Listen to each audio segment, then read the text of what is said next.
আমরা 500 টাকা দিয়ে টোকাই ধরে এনে আমাদের জনসমাবেশে আমরা লুকানি না। প্রিয় বরিশালবাসী, 1 জুলাই ঘুরে আরেক জুলাই না ঘুরতে আমরা দেখছি চাঁদাবাজ বললে একটা দলের মন খারাপ হয়।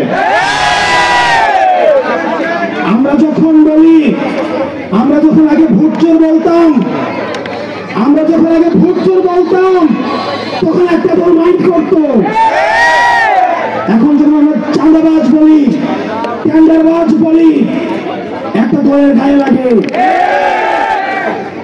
আমরা শুনতে পাই অনেকেই বলে, থাকতে যদি চাও জিন্দা, দিতে হবে চান্দা। প্রিয় বাংলাদেশের ফেসিবাদ বিরোধী রাজনীতিবিদ, আমাদের ফেসিবাদ বিরোধী রাজনীতিবিদের প্রত্যেকজনকে আমি আহ্বান জানাবো, আপনারা দীর্ঘদিন জনগণ বিবর্তিত ছিলেন, আপনারা জনগণকে চিনেন না এখনো। গত 1.5 দশকে জনগণের মনস্তত্ত্ব পরিবর্তন হয়েছে। তারা কোনো গোলামি চায় না, তারা গণতন্ত্রের মানুষ কন্যা দেখেছে, তারা আর গণতন্ত্রের মানুষপত্র দেখতে চায় না। আমরা দেখলাম জনাব মির্জা ফখরুল সাহেব বললেন,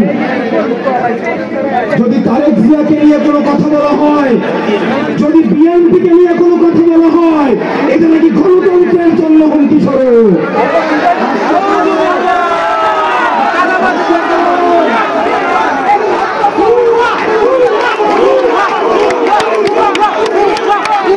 আমরা শ্রদ্ধা এবং সম্মান রেখে বলতে চাই, আপনাদের দীর্ঘ 1.5 দশকের ফেসিবাদ বিরোধী লড়াইয়ের প্রতি সম্মান রেখে বলতে চাই, যখন কোন ব্যক্তিকে, যখনই কোন দলকে প্রশ্নের ঊর্ধ্বে রাখা হয়, সমালোচনার ঊর্ধ্বে রাখা হয়, সে ফেসিবাদ হবে নিশ্চিত, নিশ্চিত এবং নিশ্চিত। সুতরাং রাষ্ট্রের ঊর্ধ্বে কোনো ব্যক্তি নয়, রাষ্ট্রের ঊর্ধ্বে কোনো দল নয়, রাষ্ট্রের মধ্যে প্রতিটি ব্যক্তি। মনে রাখতে হবে, আপনার কাছে যে রাজনৈতিক দলগুলো আসে, তারা আপনার সেবক হওয়ার জন্য আসে, তারা আপনার মালিক হওয়ার জন্য আসে না। যারা আপনার সেবা করবে, তার জবাবদিহিতা নিশ্চিত করার অধিকার বাংলাদেশের প্রত্যেকটি জনগণের রয়েছে। যারা এই জবাবদিহিতাকে রুদ্ধ করতে চায়, তারা আরেকটি ফেসিবাদের দিকে এগিয়ে যাচ্ছে। প্রিয় বরিশালবাসী, আপনারা দেখতে পাচ্ছেন কিছুদিন আগে আমরা হুদা কমিশন দেখেছি, নির্বাচন কমিশন। আমরা বর্তমান নির্বাচন কমিশনের বিচারিতা দেখতে পাচ্ছি। বর্তমান নির্বাচন কমিশনের একজন কমিশনার, যিনি অতীতে বিচারক ছিলেন, উনি আমাদের মিটিংয়ে বলেন, আওয়ামী লীগ ছাড়া নাকি ইনক্লুসিভ নির্বাচন হবে না।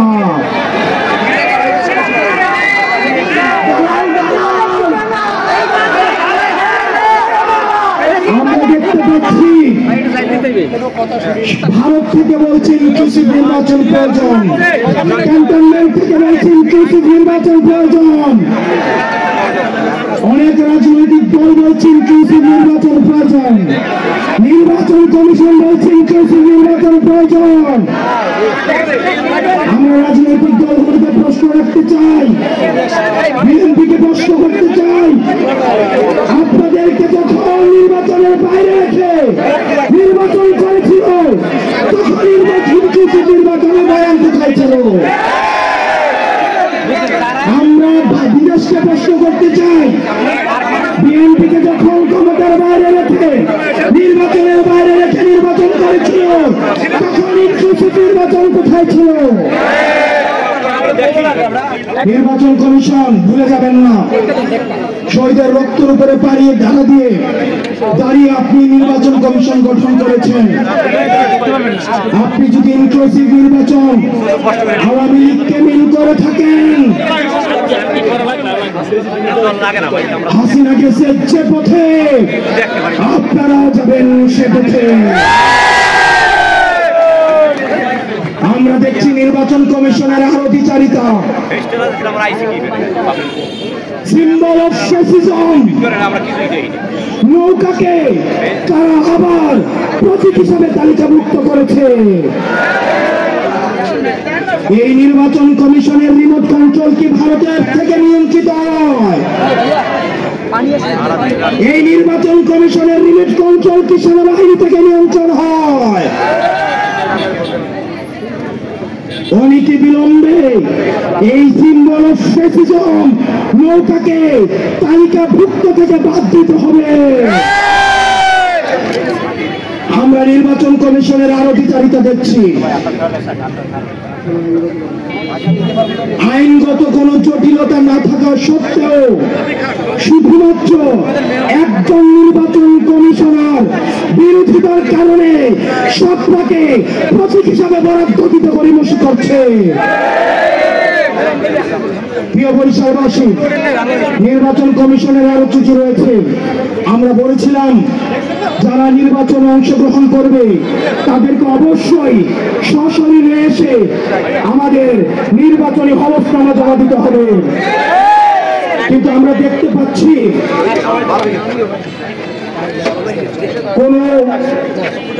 কোন ষড়যন্ত্রের কারণে নির্বাচন কমিশন চাচ্ছে সশরীরে না এসেও যেন হলফনামা দেওয়া যায়, সেটির ব্যবস্থার জন্য নির্বাচন কমিশন এগিয়ে যাচ্ছে। প্রিয় বরিশালবাসী, আমরা আপনাদের কাছে প্রশ্ন রাখতে চাই, আপনারা কি চান আপনাদের প্রতিনিধি, আপনার বরিশালের প্রতিনিধি নির্বাচিত হবে কিন্তু তিনি থাকবেন ভারতের? আপনারা কি চান আপনাদের প্রতিনিধি নির্বাচিত হবে কিন্তু তিনি থাকবেন ইউরোপে, তিনি থাকবেন আমেরিকায়, তিনি থাকবেন লন্ডনে? আমার যেই প্রতিনিধি নির্বাচিত হবে তিনি অবশ্যই আমার এলাকায় আমার সাথে থাকতে হবে। নির্বাচন কমিশন আওয়ামী লীগকে আবার প্রশ্রয় দিতে, এই নির্বাচন অংশগ্রহণ করাতে আবার চাচ্ছেন সশরীরে না এসেও অনলাইনে যেন নির্বাচনী হলফনামা দেওয়া যায় সেই ব্যবস্থার দিকে এগিয়ে যাচ্ছে। আমরা স্পষ্ট ভাষায় বলতে চাই, ভুতা কমিশনের পরিণতি আপনারা ভুলে যাবেন না, ভুতা কমিশনের পরিণতি ভুলে যাবেন না, ভুতা কমিশনের পরিণতি ভুলে যাবেন না। নির্বাচন কমিশনের পুনর্গঠন প্রয়োজন। এই সিলেক্টিভ নির্বাচন কমিশন দিয়ে গ্রহণযোগ্য নির্বাচন কোনদিনও সম্ভব না। সূর্য পশ্চিম দিকে উঠতে পারে, আসমান জমিনে নামতে পারে, কিন্তু এই নির্বাচন কমিশন দিয়ে গ্রহণযোগ্য নির্বাচন সম্ভব নয়।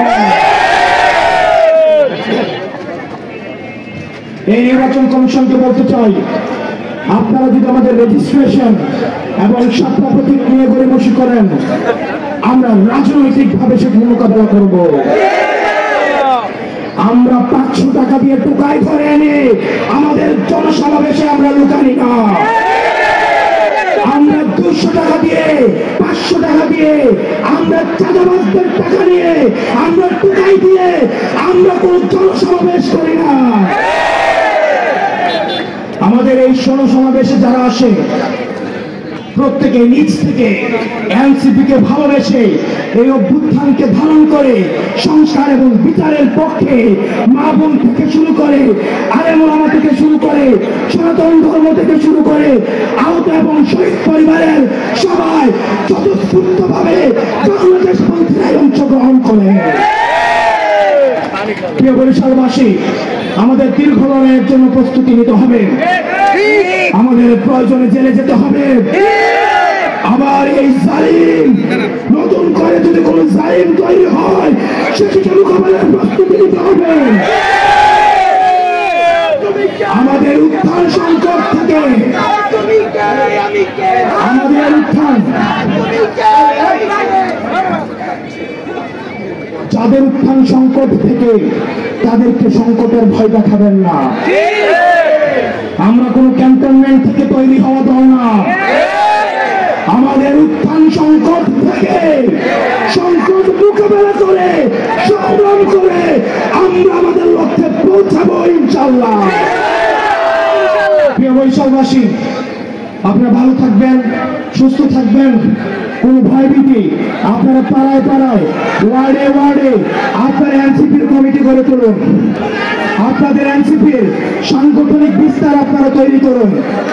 যদি কোনো রাজনৈতিক দল ভয় দেখায় আপনারা আমাদেরকে জানাবেন। ঢাকা থেকে আসতে যতক্ষণ দূরত্ব আমরা সমন্বিতভাবে তাদের মোকাবেলা করব।